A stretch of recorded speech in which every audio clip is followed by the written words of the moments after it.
Hello students, myself Dr. Sunita Agrawal, Assistant Professor and Head of Department of Sociology, Government PG College, Gurud. आज हम MA Sociology second semester के paper sociology of development के अंतर्गत विकास के तत्व या elements of development पर चर्चा करेंगे। मैंने लेक्चर पार्ट 1 में आपके साथ समाजशास्त्र के इस के अंतर्गत विकास की अवधारणा एवं उसकी परिभाषाओं पर चर्चा की थी। आज हम उसके तत्वों पर चर्चा करेंगे। जब हमने सामाजिक विकास की बात कही थी या विकास के समाजशास्त्र की चर्चा की थी, तभी मैंने बताया कि जब भी विकास शब्द का प्रयोग होता है तो हमेशा आर्थिक विकास से हम सामाजिक विकास की बात करते हैं। इस लेक्चर में भी फर्स्ट पार्ट आर्थिक विकास के तत्व क्या हैं उस पर बात होगी और उसके बाद सामाजिक विकास के तत्वों पर हम चर्चा करेंगे। पहले बात करते हैं विकास के तत्वों से पहले एक थोड़ी सी सामाजिक विकास क्या है उस पर फिर से पुनः आपसे बात करना चाहूँगी। विकास समाज में ऐसा परिवर्तन जिसमें एक निश्चित उद्देश्य की पूर्ति के लिए नियंत्रित व जागरूक प्रयास किए जाते हैं। मैंने जब आपसे चर्चा की थी कि विकास क्या है, तो परिवर्तन तो है, लेकिन परिवर्तन में जब हम एक निश्चित उद्देश्य को प्राप्त करने के लिए नियंत्रित व जागरूक प्रयास करते हैं, तब वह विकास है। विकासशील देश होने का मतलब क्या है? तो कम आय वाले देशों की ऐसी प्रक्रिया जिससे उस देश के लोगों के जीवन स्तर को सुधारने का प्रयास किया जाता है। हम जब सामाजिक विकास की बात करते हैं तो सामाजिक विकास में कौन से पहलू महत्वपूर्ण हैं? सामाजिक व नैतिक विकास के संदर्भ में यह स्पष्ट होता है कि सामाजिक विकास के साथ साथ स्वतंत्रता और समानता के तत्व भी बढ़ते हैं। चिंतन और विचारों की स्वतंत्रता विकसित समाज का अनिवार्य लक्षण है। सामाजिक विकास में नैतिक विकास का भी संबंध है और इसके साथ साथ समाज में रहने वाले लोगों को स्वतंत्रता और समानता का अधिकार मिले, साथ ही उनको चिंतन और विचारों की स्वतंत्रता का भी मिले, इस बातों का भी ध्यान रखना आवश्यक है।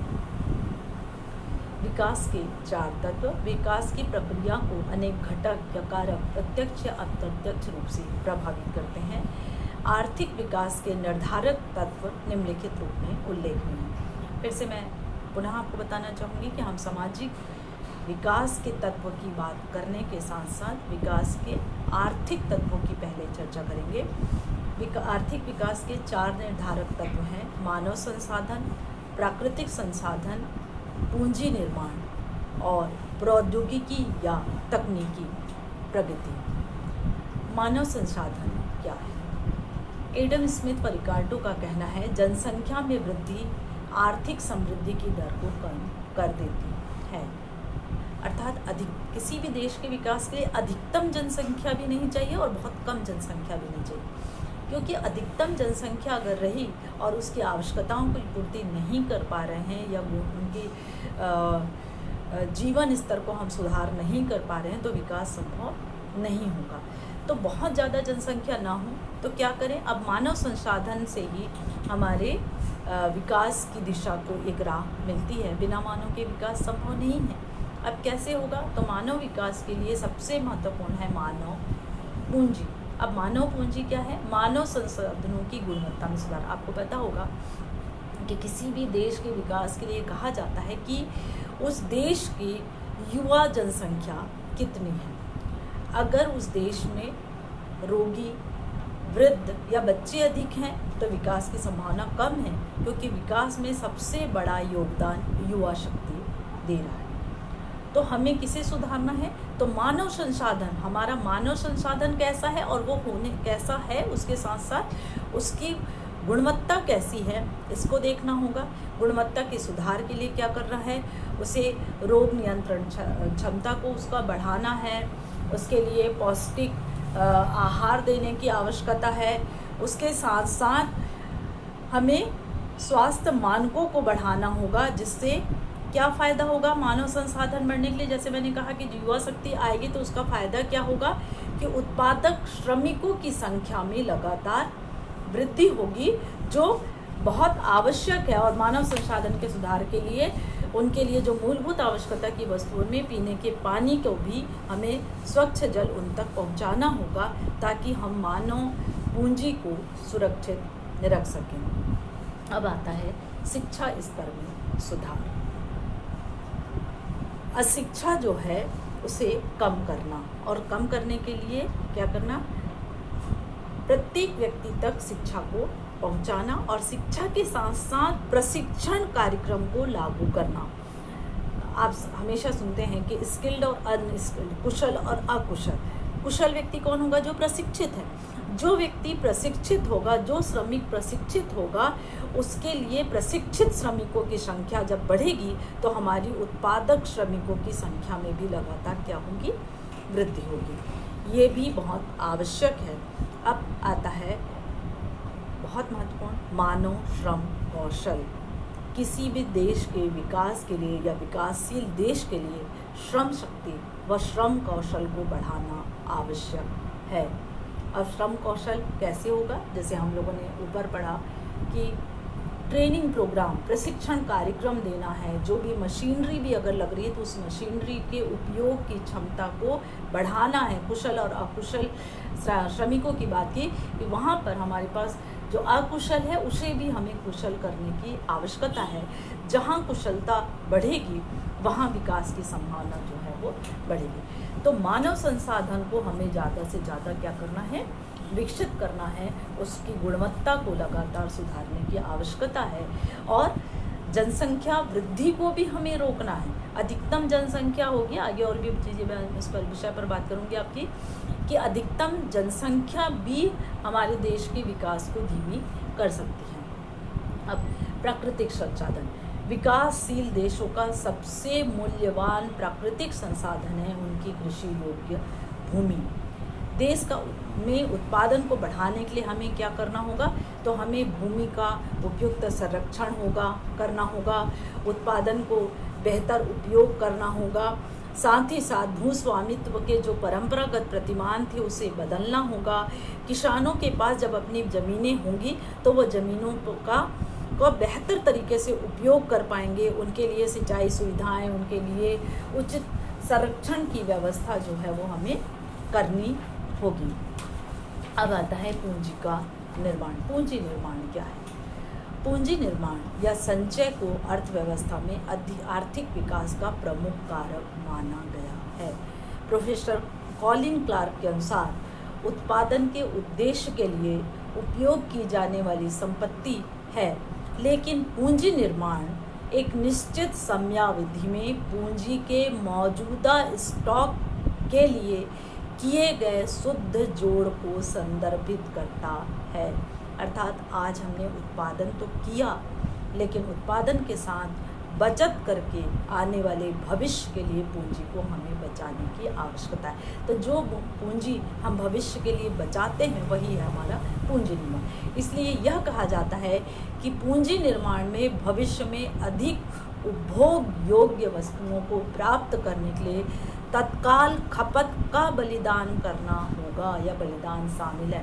केवल आज कमाया और आज खाकर ख़त्म कर देना, या आज जो चीज़ भी हमारे पास है उसे आज के आज ख़त्म अगर हम कर देंगे तो भविष्य के लिए पूंजी नहीं बच पाएगी। जबकि पूंजी वर्तमान उत्पादन का वह हिस्सा है जो तुरंत खपत होने के बजाय आगे के उत्पादन के लिए उपयोग किया जाता है। यानी ऐसा धन जो केवल आज खपत नहीं करके बल्कि भविष्य में उत्पादन के लिए जिस पूंजी की आवश्यकता है उसके लिए हमें बचत करने की आवश्यकता है। पूंजी निर्माण के 3 प्रमुख चरण हैं। पूंजी का सृजन करना, बचत का सृजन करना, यानी बचत की प्रवृत्ति को बढ़ाना, तभी हमारा पूंजी का निर्माण होगा। अब बचत की प्रवृत्ति तो हमने बना ली, लेकिन बचत का जुटान करना, बचत को जुटाना। अब बचत को कैसे करें? तो हर गवर्नमेंट लोगों के पैसे को बचाने के लिए एक बैंकिंग प्रणाली का निर्माण करती है, जिससे हम अपने बचत को वहाँ पर सुरक्षित रख सकें। अब केवल बचत को बचाना नहीं है, जो पैसा हमने बचाया है उसका हमें इन्वेस्ट भी करना है। तो बचत का क्या करना है, हमें निवेश करने की प्रवृत्ति को भी हमें विकसित करना होगा। केवल बचत करना महत्वपूर्ण नहीं है, जो बचाया हुआ धन है उसको हमें किस तरह से इन्वेस्ट करना है उस प्रवृत्ति से, क्योंकि उससे हमारे धन में या पूंजी में क्या होगी, वृद्धि होगी। चौथा है प्रौद्योगिकी या तकनीकी प्रगति। तकनीकी विकास दर को निर्धारित करने में आज वर्तमान आधुनिक समाज में एक महत्वपूर्ण कारक है। तकनीकी प्रगति के बिना पूंजी संचय संभव नहीं है। तकनीकी प्रगति हमें प्राकृतिक संसाधनों का पूर्ण उपयोग करने की हमारी क्षमता में वृद्धि करती है। देश के आधुनिक तकनीकियों को उनके परिवहन और आवागमन के संसाधनों के द्वारा व बिजली संसाधनों कारखानों से जोड़कर देखा जाता है। तकनीकी प्रगति के फायदे क्या होंगे, उत्पादन के वो नए एवं बेहतर तरीकों का उपयोग करेंगे हम, और पुराने तरीकों में सुधार करने की जो अनुसंधानात्मक प्रवृत्ति है उसे हमें अपनाना होगा। आमतौर पर तकनीकी प्रगति से उत्पादन में वृद्धि होती है। जैसे हरित क्रांति के क्षेत्र में हमने उत्पादन क्षमता को बढ़ाने के लिए परंपरागत कृषि प्रणाली की जगह आधुनिक तकनीकी प्रगति वाली कृषि प्रणाली को हमने अपनाया। तो किसी भी देश के विकास के लिए वहाँ का प्रौद्योगिकी स्तर या तकनीकी प्रगति का स्तर क्या है, ये भी बहुत महत्वपूर्ण है।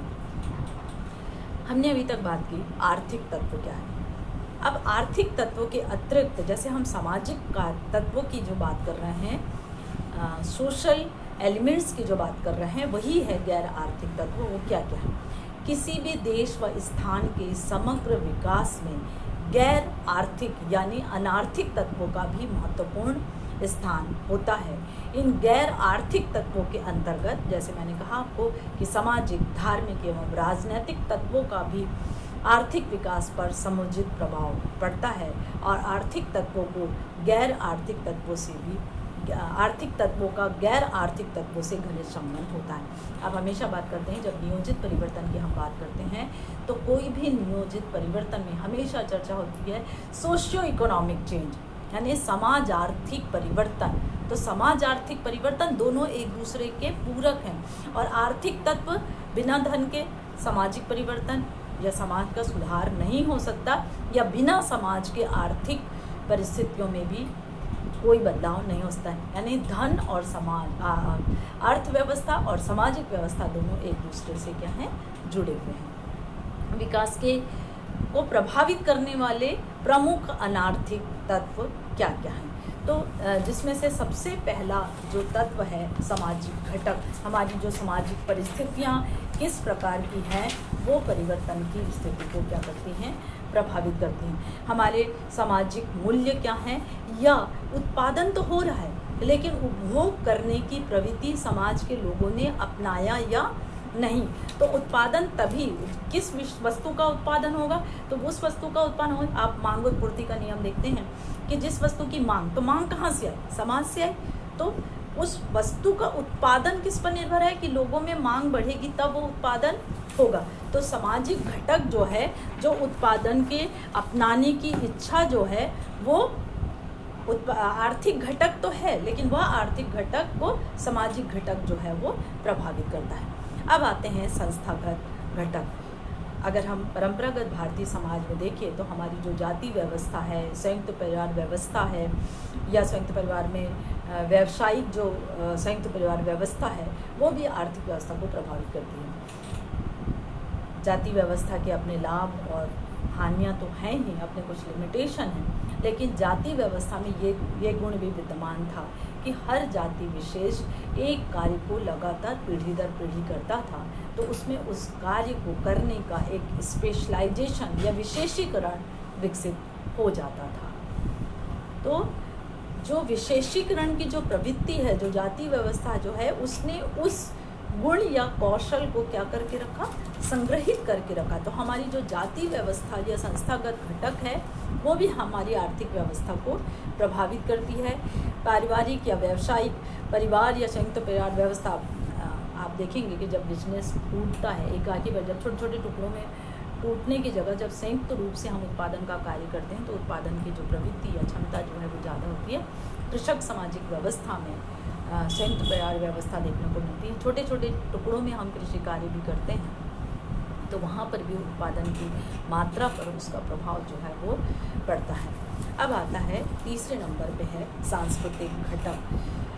हमारे यहाँ सांस्कृतिक घटक में जैसे हम देखते हैं कि जो परंपरागत भारतीय समाज है उसमें सांस्कृतिक घटक जो है वो हमारे विकास को बहुत ज़्यादा प्रभावित करती है। भारत में लगातार देख रहे हैं कि अभौतिक संस्कृति की जगह भौतिक संस्कृति की प्रवृत्ति जो है वो बढ़ रही है। यानी जहाँ भौतिकवादी संस्कृति का विकास होगा वहाँ विकास की प्रवृत्ति जो है वो उस दिशा की ओर या उस प्रकार की वस्तुओं की ओर जाएगा।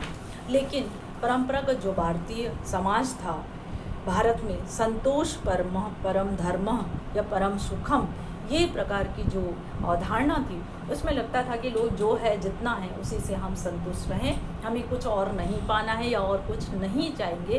तो अगर इस तरह की प्रवृत्ति होगी वहाँ पर जो है उससे संतुष्ट होने की बात होगी, तब हम एक नई दिशा की ओर आगे बढ़ने की कोशिश नहीं करेंगे। चौथा है राजनीतिक या प्रशासनिक घटक। ये बहुत इम्पोर्टेंस है कि राजनीतिक स्थिरता जो है वो हमारे विकास को प्रभावित करती है। अगर देश में बार बार राजनीतिक जो सत्ता जो है वो बदलेगी वो विकास को प्रभावित करता है, क्योंकि अलग अलग व्यक्तियों की जो विचारधारा सोच है, राजनीतिक दल है उसकी विचारधारा या सोच जो है वो हमारे परिवर्तन को बार बार क्या करेगी, बदलती रहेगी। शांति, सुरक्षा या व्यक्तिगत संपत्ति की जो भावना रही है, मान्यता रही है, ये विकास को प्रभावित करता है। अगर जिस देश में बहुत ज़्यादा भ्रष्टाचार होगा वहाँ पर विकास की गति जो है वो क्या हो जाएगी, धीमी हो जाएगी।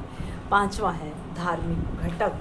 धार्मिक घटक यानी धर्म में जो हमारे आचार हैं, विचार हैं, वो भी हमारी विकास को प्रभावित करते हैं। जब आप पुरुषार्थ या धर्म, अर्थ, काम, मोक्ष, हमें अर्थ तो कमाना है पुरुषार्थ के अनुरूप, धर्मानुसार धन का संचय करना है। हम गलत तरीके से धन का संचय नहीं कर सकते, धन का उत्पादन या पूंजी का उत्पादन गलत तरीके से नहीं कर सकते। तो इस प्रकार की जहाँ पर भावना होगी वहाँ पर हम धर्मानुसार धन का संग्रह या पूंजी को बनाने की बात करते हैं। दूसरे तरफ यहाँ पर मैं बात करूँगी मैक्स वेबर की theory Protestant ethics and the spirit of capitalism की जो बात उन्होंने कही है कि जिस जिस देश में प्रोटेस्टेंट धर्म जो है वो धार्मिक घटक है, धार्मिक तत्व है, लेकिन वह पूंजीवादी व्यवस्था को प्रभावित कर रही थी या विकास को एक नई दिशा दे रहे थे। तो उन्होंने कहा कि प्रोटेस्टेंट धर्म के अंतर्गत ऐसी ऐसी बातें, ऐसी विचार है जिन्होंने पूंजीवादी व्यवस्था को एक नई दिशा दी। अर्थात धार्मिक घटक जो है वो विकास की गति को एक नई दिशा की ओर ले जाता है। फिर आता है छठवें नंबर पे है अंतर्राष्ट्रीय परिस्थितियाँ। बहुत इम्पॉर्टेंट है कि किसी देश का दूसरे देश के लोगों के साथ किस प्रकार का संबंध है, उनका संबंध अनुकूल संबंध है कि नहीं। यदि हमारे दूसरे देशों के साथ संबंध अच्छा नहीं है या युद्ध व तनाव की स्थिति पैदा हो रही है तो या हमारे यहाँ आयात या निर्यात नहीं हो रहा है तो हमारी विदेशी पूंजी पर उसका प्रभाव पड़ेगा। नवीन तकनीकी ज्ञान जो है वो ज्ञान बहुत इम्पॉर्टेंट है कि ज्ञान का संचार या प्रचार या प्रसार होना बहुत आवश्यक है। तो जब हम दूसरे देश के साथ अपना शांतिपूर्ण संबंध बनाकर रखेंगे तो दूसरे देश का ज्ञान एक देश से दूसरे देश तक हस्तांतरित होगा, जिससे भी हमारा विकास जो है वो प्रभावित होगा। नहीं तो हम एक ही सीमा तक, एक ही क्षेत्र तक रह जाएंगे। तो आपने देखा कि जो गैर आर्थिक जो तत्व हैं वही वास्तव में सामाजिक तत्व है, जिसमें मैंने आपसे सामाजिक घटक क्या है या तत्व है, घटक का मतलब तत्व, संस्थागत तत्व क्या है, सांस्कृतिक तत्व क्या है, राजनीतिक या प्रशासनिक तत्व क्या है, धार्मिक तत्व क्या है और अंतर्राष्ट्रीय परिस्थितियाँ क्या है जो हमारे विकास को क्या करती हैं, प्रभावित करती हैं। आर्थिक विकास के लिए आर्थिक व अनार्थिक तत्व दोनों का प्रभाव पड़ता है। आर्थिक विकास के क्षेत्र के आधार पर निम्न सभी क्षेत्रों का विकास समाहित है। कि आर्थिक विकास पर क्या क्या चीज़ें समाहित हैं। कृषि क्षेत्र का पूर्ण विकास होना आवश्यक है। ग्रामीण अर्थव्यवस्था व गैर क्षेत्र का विकास करना आवश्यक है, मतलब ग्रामीण अर्थव्यवस्था के अतिरिक्त जो अर्थव्यवस्था है उसका विकास करना आवश्यक है। औद्योगिक क्षेत्र का पूर्ण विकास होगा। आधारभूत संरचनात्मक विकास होगा। अब क्या क्या चीज़ें हम विकास में किन और चीज़ों को जोड़ सकते हैं, तो हमारे यहाँ रोड, सड़क, परिवहन के साधन व संचार की सुविधाएं किस प्रकार की हैं या किस स्तर तक उसमें सुधार हुआ है, वो हमारे विकास को बताता है। शिक्षा, जहाँ पर मैंने पहले ही बात की कि शिक्षा, किसी भी देश के विकास का अगर आकलन करना है तो उस देश के लिटरेसी रेट के आधार पर हम आकलन करते हैं।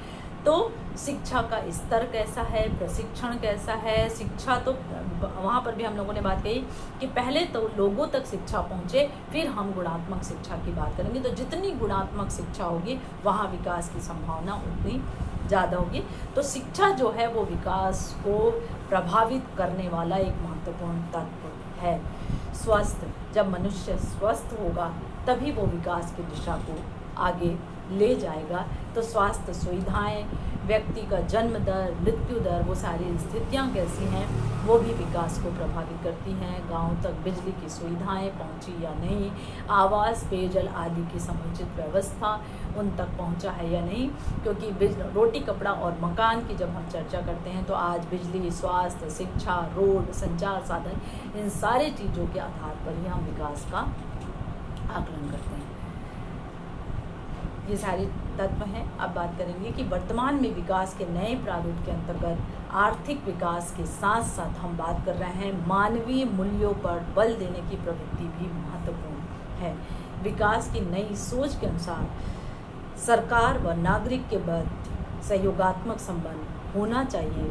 प्रत्येक व्यक्ति को सामाजिक व आर्थिक विकास में अपनी भूमिका निभाने के लिए अनुमति एवं प्रोत्साहन देना, सबको अवसर देने की आवश्यकता है।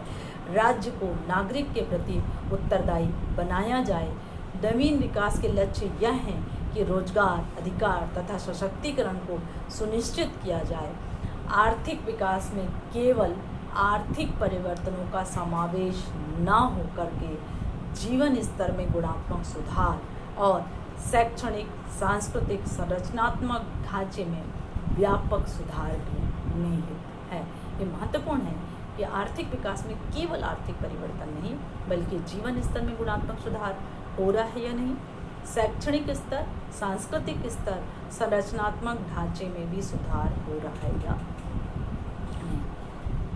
Thank you for watching my video.